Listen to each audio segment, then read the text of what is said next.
우리 그 교회가 은혜 비전 교회가 페이스북 통해서 이제 여러 그 참 새로운 비전과 소망을 가지고 전진한다, 그런 소식을 접해 들었습니다.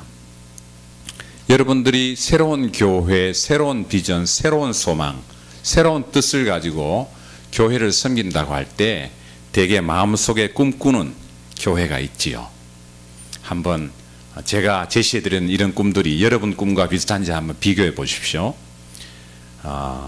이 교회는 아주 목사님이 말씀을 전하는데 또 기도하시는데 전무하는 교회입니다. 대개 목사님들이 노회나 총회, 정치판에 기웃거리고 명예나 돈을 탐하는 그런 목사님도 없지는 않는데, 이 교회 목사님은 얼마나 열심히 말씀을 준비하는지 또 얼마나 열심히 기도하시는지 참 모범적인 교회의 지도자다, 그렇게 볼 수 있고요.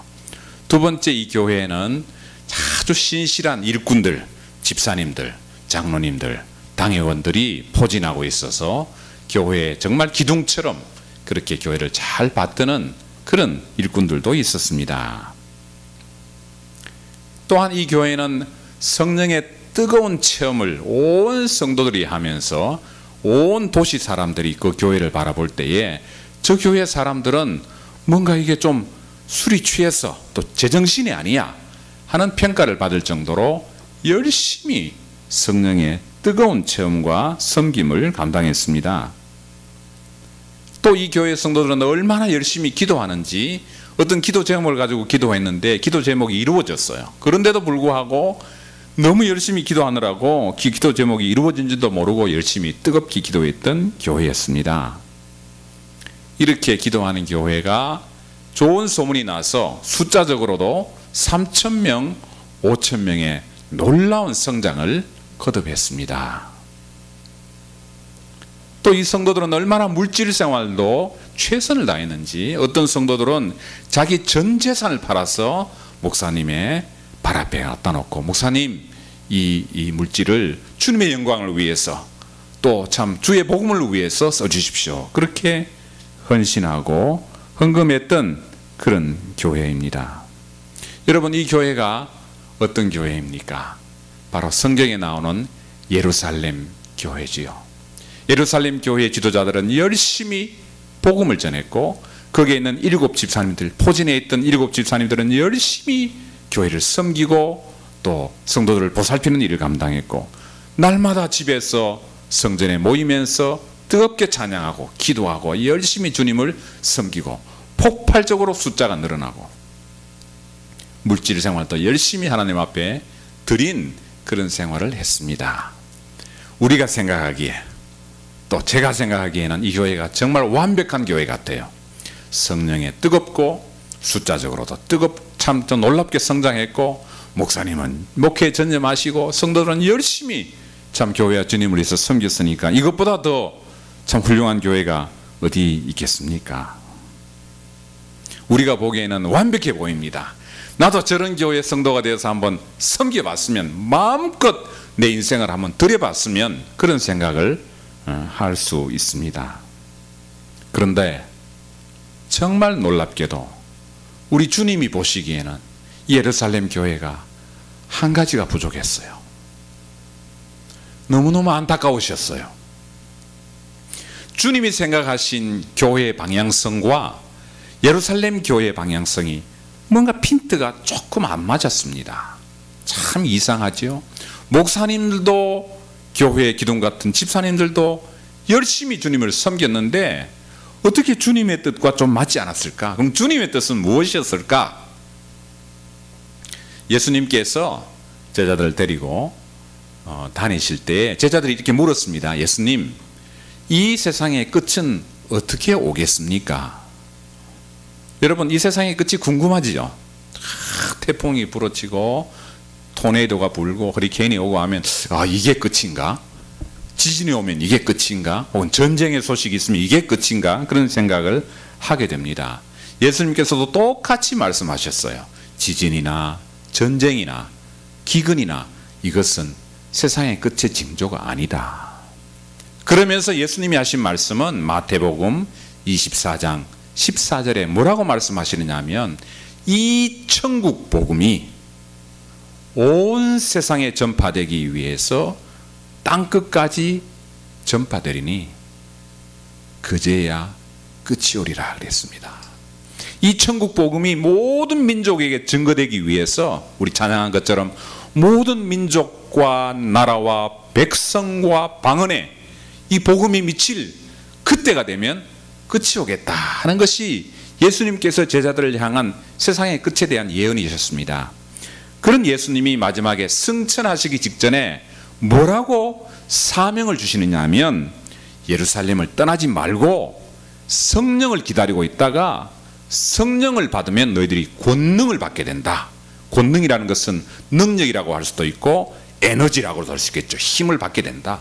그러면 예루살렘에 있지 말고 예루살렘과 온 유대와 사마리아와 땅 끝까지 이르러서 내 증인이 되어라 하는 것이 주님의 비전이었습니다.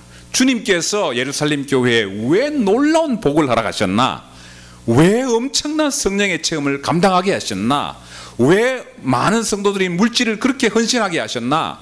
왜 기둥 같은 별과 같은 집사님들을 뽑아서 교회를 떠받치게 했는가 하면 주님께서는 이 예루살렘 교회를 향한 기대가 있으셨어요. 이 예루살렘 교회가 복음의 기지가 되고 선교의 기지가 되어서 이 예루살렘 교회라 하여금 온 세상에 땅끝까지 나가서 복음을 전해야 한다 하는데 주님의 비전이 있었습니다. 그래서 우리가 방금 생각한 것처럼 엄청난 목사님으로부터 온 성도를 이르기까지 엄청난 은혜를 체험했지요. 그런데 예루살렘 교회가 안타깝게도 체험을 하고 은혜를 참 만끽하고 성령의 참 놀라운 경험들을 했음에도 불구하고 주님이 주신 비전에 간과했습니다. 주님이 어떻게 하셨을까요? 주님이 이 교회를 어떻게 다루셨을까요? 그것이 오늘 우리가 함께 읽은 본문입니다. 주님이 다루시는 처방은 아주 자극적입니다. 주님이 다루신 처방은 아주 드라마틱한 처방을 하셨습니다. 만일에 우리가 생각한 것처럼 이 교회가 정말 세상 사람들이 생각하는 것 같은 그런 이상적인 교회라면 아마 이 예루살렘 교회의 교회 성장 세미나, 예루살렘 교회를 다 우리가 참 탐방하자, 전 세계 목회자들이 교회를 탐방했을 겁니다. 그런데 그렇게 하나님은 이 교회를 다루시지 않고 오늘 함께 읽은 본문에 보니까 그 예루살렘 지역에 어떤 일이 벌어졌느냐? 우선 죽음이 있었습니다. 옥에 갇히는 사건이 있었습니다. 핍박이 있었습니다. 또 흩어진 사람들을 죽이기 위해서 이 참 증명서를 가지고 각 지역으로 흩어진 관리들이 있었습니다.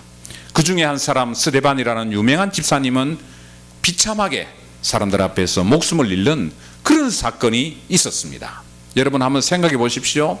열심히 교회를 섬겼는데, 열심히 주의 말씀대로 따랐는데, 열심히 주의 말씀대로 순종했다고 생각했는데 그 결과가 엄청난 핍박으로 죽음과 투옥과 흩어짐으로 하나님께서 우리에게 응답하셨다면 여러분들의 마음이 얼마나 참담하겠습니까?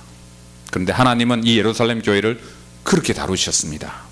왜냐하면 잘 성장하는 것 같은데, 잘 되는 것 같은데 하나님이 보시기에는 내 비전과 거리가 있다고 판단하실 때는 하나님이 이 교회를 그렇게 다루셨습니다.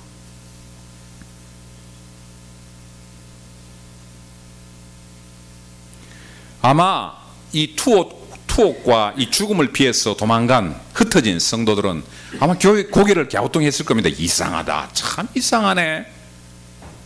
우리가 방언이 터지고 하나님의 역사를 체험하고 얼마나 기뻤는데, 찬양할 때 얼마나 가슴이 뜨거웠는데, 기도할 때 얼마나 우리의 그 용기와 참 담대함이 있었는데도 불구하고 왜 하나님께서는 이렇게 다루셨을까? 왜 하나님은 우리를 이렇게 다루시지?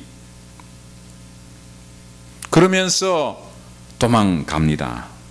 오늘 본문 4절에 보니까 흩어진 사람들이 두루 다니며 복음을 전했다고 했습니다. 그런데 그 5절에 보니까 그 흩어진 사람들 중에 한 분인 빌립이라는 분이 드디어 사마리아 성에 내려갑니다. 예수님께서 그토록 비전 가운데 제시하셨던 예루살렘과 온 유대와 사마리아와 땅 끝까지 하는 이 비전에 드디어 이 교회가 순종합니다. 무엇을 통했어요? 핍박을 통했어요. 아마 성도들은 그 핍박의 이유를 몰랐을 겁니다.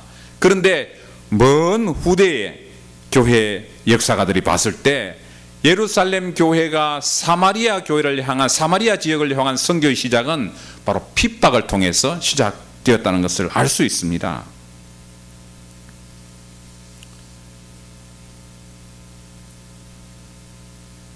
이 예루살렘 교회, 정말 참 벅찬 부흥을 맛봤던 예루살렘 교회가, 여러분 놀라지 마십시오. 사도행전 12장에 내려가면 마게도니아와 아가야 지방에 있는 성도들이 이 예루살렘 교회를 돕기 위해서 구제 헌금을 합니다. 그래서 바울과 바나바로 하여금 이 구제 헌금을 예루살렘 교회에 좀 전달해 주세요, 그렇게 얘기합니다. 바울과 바나바가 구제 헌금을 받아서 모교회인 예루살렘 교회를 위해서 구제합니다. 불과 얼마 시간이 지나지 않아서 예루살렘 교회는 도움을 받는 교회로 전락합니다. 그렇게 엄청난 은혜를 체험했던 교회가 주님의 비전과 멀어질 때 도움을 받는 교회, 비참한 아주 자존심이 상하는 그런 상황이 되어버렸습니다.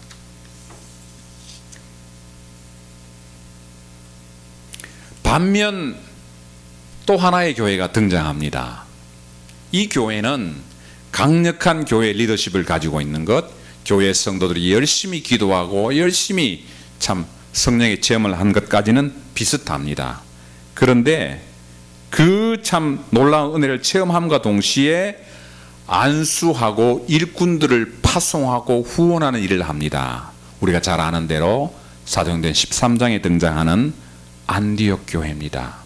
안디옥 교회는 예루살렘 지역에 큰 핍박이 일어나서 흩어진 성도들이 모인 조그마한 소수의 교회였습니다.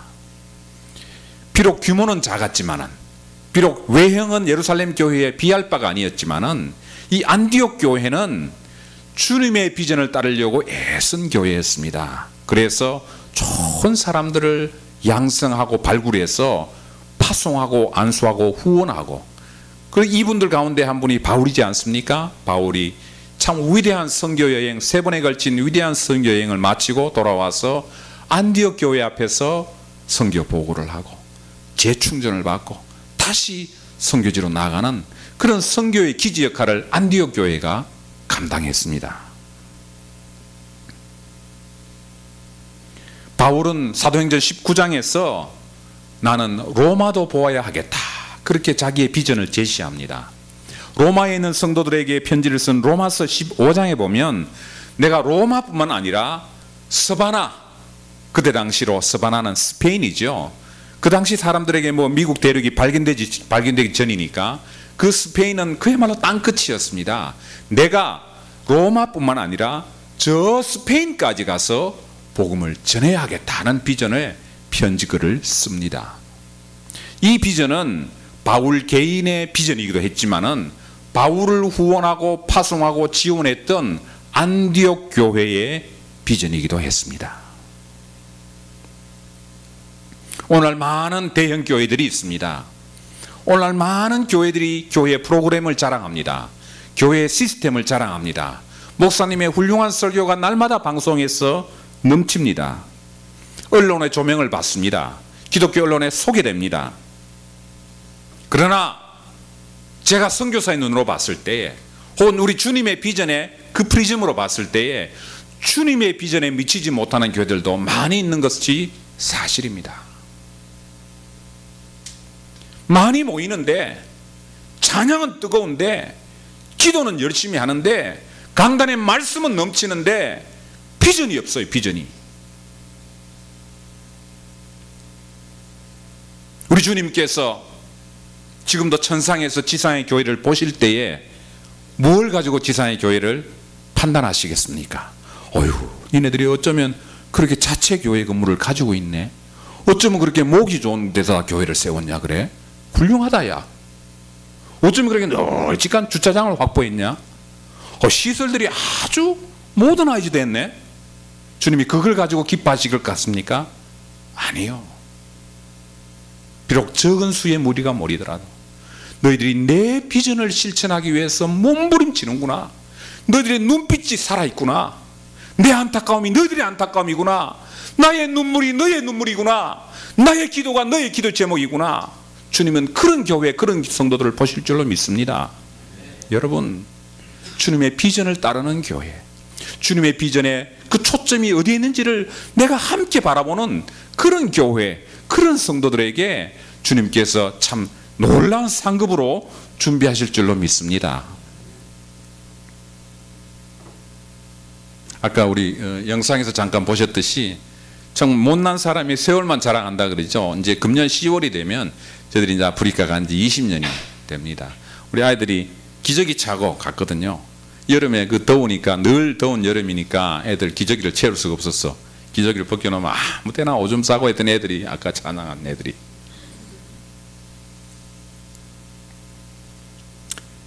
지금도 저희들은 빗물로 생활합니다. 이제 이번 달에 가면 또 역시 빗물 받아서 그거 이제 끓여서 그렇게, 뭐 당연히 뭐 세수 빨래는 빗물로 하는 거고요.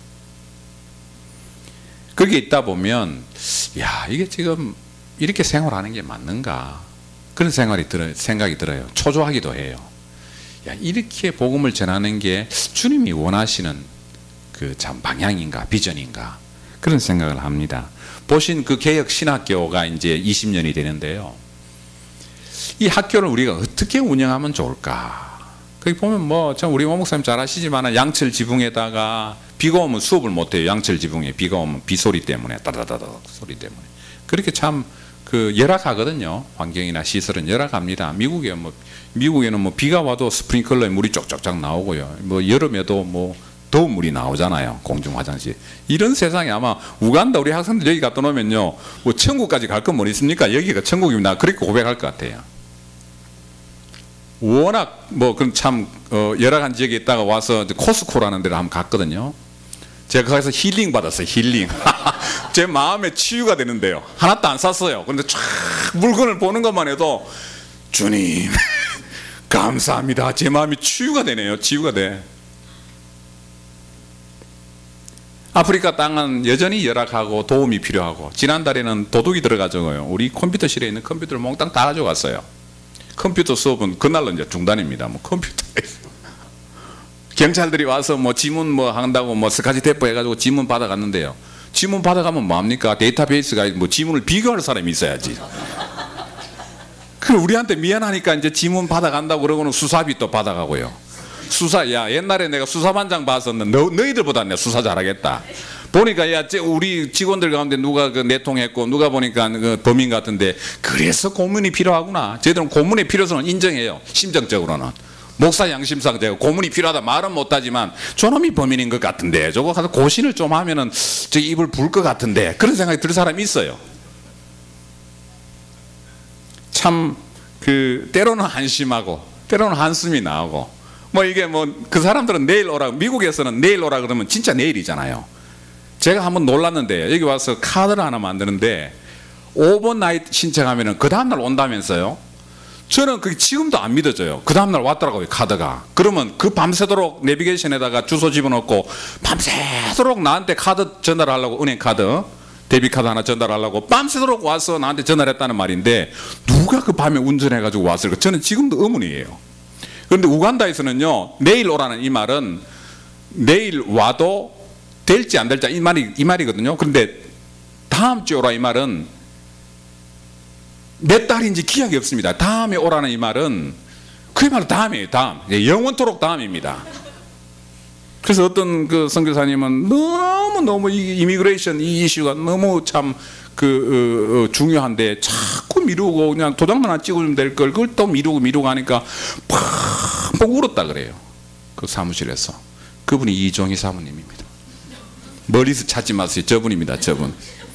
그 이미그레이션 오피스에서 막 새까만 흑인들 앞에서 엉엉 외국인이 우니까 자기들 당황돼가지고요, 도장 찍어줬다고 그래요.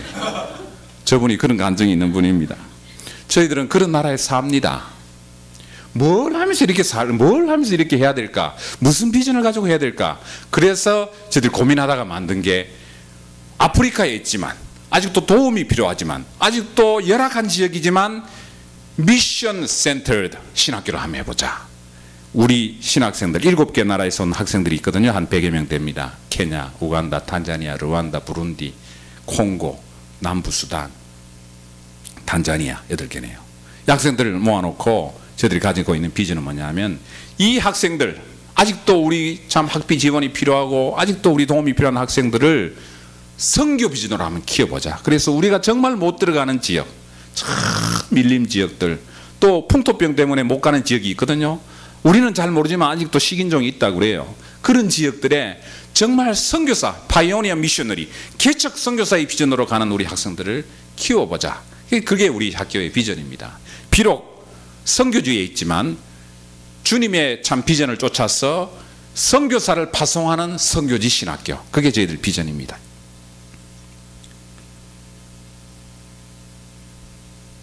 여러분 자녀를 어떻게 키우기를 원하십니까? 여러분 자녀가 어떻게 인생을 살아가기를 원합니까? 온통 미국에 있는 학부모들은 보니까 어느 학교 가고 무슨 조합을 가지고 누구랑 결혼하고 어디에 살고 그거 가지고 자랑하시더라고요. 주님이 자랑하시는 그 모습을 보면서 참 내 비전이랑 똑같다. 어쩌면 그렇게 내 마음을 쏙 그렇게 잘 아니? 내 마음에 들어온 것 같다 야. 그렇게 하실 것 같습니까? 여러분 자녀를 어떤 비전으로 키우기를 원합니까? 우리 아프리카에서 우리 아이들을 키우면서요, 뭐 사실 IMF 때 아이들 학교 다닐 때인데 뭐 환율 때문에 뚝 이게 그 후원금이 반으로 줄어버리더라고요. 그래서 학교를 못 보냈습니다. 보신 것처럼 홈스쿨링 했습니다. 집에서 그 이제 TV 보면서 가르치고요. 그 바람에 한국말은 다 뗐어요. 한국말은 뭐 학교를 안 가고 엄마랑 뭐 아버지랑 있으니까 이제 그렇게 됐는데, 이 아이들 보면서 제가 그런 생각합니다. 이 아이들은 한국말도 곧잘 하고요. 뭐 영어는 뭐 더 편하죠. 이놈들이 진짜 선교사네. 저는 그런 비전을 갖습니다. 아마 오 목사님도 그런 생각하실 거예요. 우리 어른 선교사, 1세대 선교사는 아직도 말 때문에 버벅거립니다. 아직도 영어만 놓으면 노이로제가 걸립니다. 트라우마가 있습니다. 그런데 우리 아이들은 뭐 영어로 들으면 영어로 나오고 한국말 들으면 한국말 나오고 그렇게 잘하지 않습니까? 이 아이들이 진짜 선교사네 하는 그런 비전을 갖습니다. 그래서 하나님 이 아이들을 잘 길러서 하나님 일꾼으로 써주십시오. 그러고 왔거든요. 미국에 와서 보니까 미국은 자녀들뿐만 아니라 우리 성도님들 스스로도, 우리 자녀들도 마찬가지지만 여러분들이 이미 선교 기초과정을 지금 떼고 있습니다. 여러분이 인정하든 안 하든 간에 선교지 처음 가면 하는 훈련이 크로스 컬처럴 커뮤니케이션이거든요. 타 문화권에서 소통하는 것. 여러분들이 이 말 안 통하는 미국에 오셔서 얼마나 참 힘드세요. 또 눈에 보이지 않는 차별을 겪으면서 여러분 이게 다 지금 선교사로 기초과정을 떼는 겁니다. 여러분 자녀들은 지금 그 기초과정을 밟고 있습니다. 왜 하나님께서 이 시대에 한국의 많은 교회들을 세우고, 제가 오후에 뭐 잠깐 이제 소개하겠습니다. 왜 한국이 이렇게 하나님께서 특별하게 다루시는지. 저는 이민교회로 올 때마다 늘 그런 도전을 받습니다. 이민교회는 하나님께서 특별히 주님의 비전을 위해서 준비하는 교회다. 우리 자녀들, 이 자녀들이 그냥 자라나서 좋은 job 가지고 변호사 되고 의사 되고 필요합니다. 해야죠. 그런데 이 아이들이 미국의 변호사로 의사로 좋은 엔지니어로 살면서 그 비전만큼은 어디를 바라보게 할 것인가? 이게 우리 부모들의 책임 아니겠습니까? 저는 우리 아이들에게 아이들은 아프리카 온다 그럽니다. 그런데 아프리카 꼭 아니더라도 더 넓은 세계가 있으니까 거기 가서 일하기를 원해요. 무슨 조합이든지 상관없어요. 그런데 제 마음속에 한 가지 소원은 무슨 일을 하든지 어느 땅에 가든지 누구랑 결혼하든지 어떤 일을 하든지 간에 주님의 비전을 바라보면서 그 일꾼으로 쓰임받는 자녀들이 되면 좋겠어요. 여러분도 그런 비전이 있지 않습니까? 우리 자식들이 부모를 좀 부끄럽게 하는, 우리 자식들이 부모도 좀 잘 돼야 되지 않겠어요? 신앙적으로나 영적으로나 비전적으로나. 그런 비전을 가지고 우리 아이들을 키웁시다. 그래서 미국에서 영어 잘하는 것 가지고 좋은 학교 간 것 가지고 자랑하는 수준에 머물지 말고 잘 훈련받아서 좋은 기관에서 좋은 학교에서 좋은 교수님 밑에서 훈련받아서 그 다음에는 정말 멋지게 하면 쓰임받는 그런 넓은 정말 주님의 영적인 블루오션에 우리 아이들을 쫙 한번 풀어놓는 그런 비전으로 우리 아이들을 봤으면 좋겠습니다. 그런 비전을 키우는 훈련장으로 우리 은혜 비전 교회가 존재했으면 좋겠어요.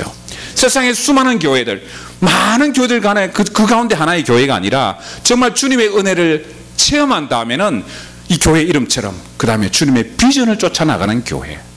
그래서 이 교회를 드나드는 성도들, 이 교회를 드나드는 우리 2세들, 우리 아이들이 정말 주님의 비전에 한번 멋지게 쓰임받는 그런 교회가 되기를 주님의 이름으로 축원합니다. 교회는 군함이 되어야 한다. 그러나 많은 교회가 유람선이 되어버렸다. 그런 고백을 어떤 목사님이 하셨습니다. 저는 설교 마무리할 때 꼭 이 표현을 강조합니다. 교회는 여러분 군함이 되어야 합니다. 그런데 많은 교회가 유람선이 되어버렸습니다. 여러분 해군 출신 계신가요? 이제 대학 다닐 때 그 한국에는 해군의 구축함들이 각 도시나 그 지명을 따라서 붙여놨습니다. 저희 대학교가 강원함이라는 구축함과 자매결연을 해서 학생 대표로 제가 참석한 적이 있는데요. 그 구축함을 타면 해군 장교들이 얼마나 멋있습니까? 프라이드가 충무공 이순신의 후예다 해가지고 칼을 탁 긴 칼을 차고요. 하얀 제복을 입고 우리를 이제 맞이합니다. 케이크 준비했다 그러면서 사람 키보다도 더 높은 케이크를 해놓고요. 탁 케이크를 잘라서 이게 서브도 하고 하더라고요. 한참 식사 시간이 끝나고 함장이 그래요. 자, 이제까지 여러분들은 유람선을 보셨습니다. 이제부터 군함을 보시겠습니다. 그러면서 함장이 큰 소리도 안 해요. 마이크 앞에다가 전속 부관에다 이렇게 해요. 전대원 전투 배치.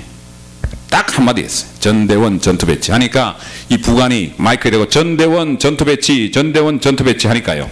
그때까지 파티하던 해군 장병들은 막 이 프라우드하게 이렇게 막 멋지게 했던 군인들이 그래서 자기 그 기관포 앞으로 혹은 그 함포 앞으로 가서 탁 전투를 위해서 배치하는 걸 봤습니다. 30초 안에. 배를 기동하는 최소한의 기관원들만 빼놓고 모든 사람들, 모든 그 병력들이 배치되더라고요. 요리사까지, 요리하던 이 군인들까지도 다 전투 시에는 전투함으로 변하는 것을 봤습니다. 맞습니다. 교회는 그래야 합니다. 교회 안에 파티도 필요합니다. 교회 안에 위로하고 권면하고 세우고 또 뭐 참 그 야외에 가는 것도 필요해요. 단풍놀이도 필요해요. 그런데 주님이 원하는 때에, 주님이 명령하실 때에 이 교회가 주님의 명령에 얼마나 신속하게 움직일 수 있는가. 그래서 주님이 원하는 지역에 얼마나 기도의 한 포를 쏘아 올릴 수 있는가. 그게 교회의 사명입니다. 그게 교회의 우리 성도들의 사명일 줄로 믿습니다. 이미 교회가, 이민 성도들이 워낙 피곤하니까, 워낙 삶이 힘드니까, 워낙 참 그 삶이 너무 고단하니까 교회에 와서 좀 위로와 평안과 휴식을 취하면 좋겠다. 맞습니다. 반드시 그래요. 교회는 그 사명이 필요합니다. 교회에 오면 목사님 얼굴만 봐도 마음이 편안하고 교회 와서 찬양만 들어도 눈물이 나고 하는 그런 감격이 필요합니다. 그 다음에요. 그 다음에는 뭘 하실 거냐고요. 주님의 은혜를 체험한 다음에 주님의 말씀을 내 가슴에 채운 다음에는 그 다음에 그 다음에는 우리 가족을 위해서 그냥 삽니까? 우리 자녀를 위해서 그냥 잘 되기만 바랍니까? 아니요. 하나님께서 우리에게 위로와 평강과 안식을 주시는 이유는 그렇게 잘 충전해서 주님이 원하는 때에 주님이 원하는 방향을 향해서 함께 포를 쏘아 올릴 수 있는 교회, 그런 군함이 되는 교회가 되기를 원하실 줄로 믿습니다. 예루살렘 교회는 그렇게 살지 못했어요. 사람들은 많고 물자는 풍부했는데 주님의 비전을 바라보지 못했어요. 그러나 안디옥 교회는 적었습니다. 적은 무리들이 마음의 상처를 모인 사람들이 모였습니다. 마치 이민 한국 교회처럼 삶이 고단한 사람들이 모였습니다. 그러나 그 사람들의 눈빛은 살아있었습니다. 주님의 비전이 무엇인지를 알았습니다. 그래서 그 사람들은 모일 때마다 주님의 비전을 위해서 기도했고, 좋은 비전에 실천할 수 있는 일꾼들을 봤을 때 분리하고 파송하고 후원하고 지원했습니다. 군함과 같은 교회 역할을 감당했습니다. 은혜 비전 교회가 정말 이런 군함과 같은 역할을 감당하는 교회가 되기를 원합니다. 저희들은 현장으로 다시 나가지만은 정말 이 참 LA 지역에서 저 먼 아프리카 대륙의 우간다를 향해서, 아니 저 먼 다른 지역에 정말 긴급한 기도의 제목, 긴급한 물자의 참 후원, 지원, 또 참 부상병이 생기면 후송해서 다시 치료해서 잘 충전해서 현장으로 다시 내보내는 그런 구원선, 그런 구원의 방주, 그런 군함이 되기를 주님의 이름으로 축원합니다. 우리가 아무리 바빠도, 아무리 여러분 자녀들 때문에, 여러분 직장 때문에 바빠도 여러분 숨 쉬는 거 그만둘 수는 없잖아요. 여러분 심장 뛰는 거, 야 심장 너 일주일 동안 너무 열심히 뛰었다, 야 오늘부터 한 5분만 쉬어라, 그렇게 할 수 없잖아요. 우리가 아무리 바빠도 끼니 때는 안 그러지 않습니까? 마찬가지로 우리가 신앙생활, 또 우리 참 그 이민생활, 직장생활, 자녀들 이렇게 참 케어하는 것, 아무리 바빠도 우리가 가지고 있는 비전만큼은 잊어버리시면 안 됩니다. 주님께서 그것 때문에 교회를 세우셨고, 주님께서 그것 때문에 성도들을 부르신 줄로 압니다. 그래서 주님의 비전을 실천하는 교회, 그래서 여러분의 눈빛이 살아있고 여러분만 생각만 해도 현장에 있는 성도들이 가슴이 훈훈해지는 그런 멋진 참 군함과 같은 교회, 쓰임받는 교회, 비전이 살아있는 교회가 되기를 주님의 이름으로 축원합니다. 기도하겠습니다.